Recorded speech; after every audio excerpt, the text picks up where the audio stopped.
18 വർഷങ്ങൾക്ക് മുന്നേ തിയേറ്ററിൽ എത്തിയ ബ്ലോക്ക് ബസ്റ്റർ വിജയം കൈവരിച്ച മൂവിയായിരുന്നു ലാലേട്ടൻ അൻവർ റഷീദ് കൂട്ടുകെട്ടിലെത്തിയ ചോട്ടാ മുംബൈ എന്ന് പറയുന്ന ചിത്രം. ചിത്രത്തിൽ അഭിനയിച്ച എല്ലാ താരങ്ങളുടെയും മികച്ച പെർഫോമൻസ് തന്നെയാണ് ചിത്രത്തിൽ കാണാൻ സാധിച്ചത്. ചിത്രം ഇപ്പോൾ കേരള ബോക്സ് ഓഫീസിലെ 3 ദിവസങ്ങൾ പൂർത്തീകരിക്കാൻ ഒരുങ്ങി നിൽക്കുമ്പോൾ ചിത്രത്തിന്റെ കേരള വേൾഡ് വൈഡ് കളക്ഷനെ കുറിച്ചാണ് നമ്മൾ ഈ ഒരു വീഡിയോയിലൂടെ സംസാരിക്കാൻ വേണ്ടി പോകുന്നത്. അതിലേക്ക് വരാം. അതിന്റെ മുന്നേ മൂവി പ്ലസ് മീഡിയ എന്ന് പറയുന്ന നമ്മുടെ ചാനൽ ആദ്യമായിട്ട് കാണുന്നവരാണെങ്കിൽ സബ്സ്ക്രൈബ് ചെയ്യുക. ചിത്രത്തിന്റെ കളക്ഷൻ നോക്കുന്ന സമയത്ത് ആദ്യ ദിവസം കേരളത്തിൽ നിന്ന് 37 ലക്ഷത്തോളം നേടിയ സിനിമ രണ്ടാമത്തെ ദിവസം മികച്ച കളക്ഷനോട് കൂടെ 59 ലക്ഷത്തോളം രൂപയാണ് നേടിയത്. അങ്ങനെ 2 ദിവസത്തെ ചിത്രത്തിന്റെ കേരള കളക്ഷൻ മാത്രം 96 ലക്ഷത്തോളം രൂപ കഴിഞ്ഞ വീഡിയോയിൽ ഈ ഒരു അപ്ഡേറ്റ് നമ്മൾ നിങ്ങളിലേക്ക് എത്തിച്ചതാണ്. എന്നാൽ മൂന്നാമത്തെ ദിവസം കേരള ബോക്സ് ഓഫീസിൽ നിന്നും ട്രെൻഡ് അനുസരിച്ച് 50 ലക്ഷത്തിന്റെ മുകളിലുള്ള കളക്ഷനാണ് ചോട്ടാ മുംബൈ എന്ന് പറയുന്ന മൂവി റീ റിലീസിലെ തന്റെ ആദ്യ ഞായറാഴ്ച ബോക്സ് ഓഫീസിൽ നിന്നും ഉറപ്പിച്ചിരിക്കുന്നത്. അങ്ങനെ വരുമ്പോൾ 3 ദിവസത്തെ സിനിമയുടെ കേരള കളക്ഷൻ മാത്രം 1.5 കോടിയോളം രൂപയാണ്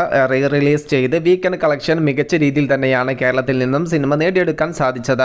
ചിത്രത്തിന്റെ വേൾഡ് വൈഡ് കളക്ഷൻ 1,60 ലക്ഷത്തിലേക്കും എത്തപ്പെടും. വേൾഡ് വൈഡ് കളക്ഷൻ പറയുന്ന സമയത്ത് സിനിമയ്ക്ക് റെസ്റ്റ് ഓഫ് ഇന്ത്യ റിലീസ് ഇതുവരെയും വന്നിട്ടില്ല. അടുത്ത ആഴ്ചയാണ് സിനിമയുടെ റെസ്റ്റ് ഓഫ് ഇന്ത്യ റിലീസ് എന്നാണ് അറിയാൻ സാധിച്ചിരിക്കുന്നത്. റെസ്റ്റ് ഓഫ് ഇന്ത്യ കോൺട്രിബ്യൂഷൻ ഇല്ലാതെ തന്നെ വീക്കെൻഡ് കളക്ഷൻ ആയിട്ട് വേൾഡ് വൈഡിൽ നിന്നും 1,60 ലക്ഷത്തോളം രൂപ നേടാൻ സാധിച്ചു എന്ന് പറയുമ്പോൾ അതൊരു മികച്ചൊരു ഓപ്പണിംഗ് തന്നെയാണ് സിനിമയ്ക്ക് കിട്ടിയിരിക്കുന്നത്. ചിത്രത്തിന്റെ 3 ദിവസത്തെ കറക്റ്റ് കളക്ഷൻ ഫിഗർ എല്ലാം അറിയണമെങ്കിൽ നാളെ രാവിലെ ഒരു 10 മണി വരെ കാത്തിരിക്കേണ്ടി വരും. ഏകദേശ കളക്ഷൻ ഫിഗർ എത്തിപ്പിടിക്കാനുള്ള സാധ്യതയെക്കുറിച്ചാണ് ഈ കളക്ഷനെ കുറിച്ച് നമ്മൾ ഈ ഒരു വീഡിയോയിൽ സംസാരിച്ചിരിക്കുന്നത്.